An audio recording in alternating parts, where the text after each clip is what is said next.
ჩვენ მქონდა სოხუმში სადაც ბებიაჩემი და მამიდები იყვნენ, მაშინ ცხოვრობდნენ, როდესაც მამაჩემი ხან ბაღდადში, ხან წალინჯიხაში, ესე ჩვენი ოჯახი მოგზაურობა და სახში რო ბრუნდებოდით, ეს რა თქმა უნდა სხვა სითბო, სხვა სინათლე იყო.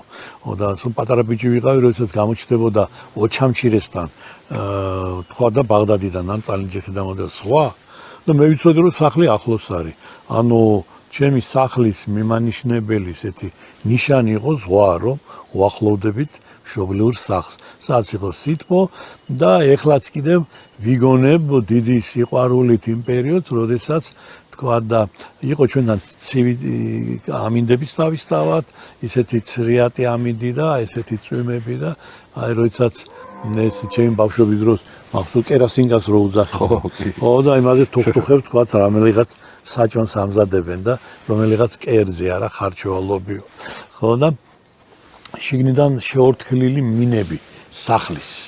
ხო და იმ ოთახს რაც მე ვწვებოდი და აი ამ ზღვას უყურებდი, ფანჯარა ჩნდებოდა ზღვა და იმ ორთქლს იქით ზღვას ხედავდი ხოლმე, ხან ცოტა გავწმენდი ამ ფანჯარას და ზღვას უყურებდი და იყვნენ ქალები, ძირითადად ბებიაჩემი, დედაჩემი, მამიდები და ისა ათასნაირ ამბებს ყვებოდნენ. აი გახსოვს იქ რომ იმ კაცმა რაღაცა, გახსოვს ეს ამბავი რომ მოხდა, რაღაცა და მე უსმენდი ამას, აი როგორც რაღაც ჩემთვის ეხლა რომ ვიხსენებ ლიტერატურული თეატრი იყო.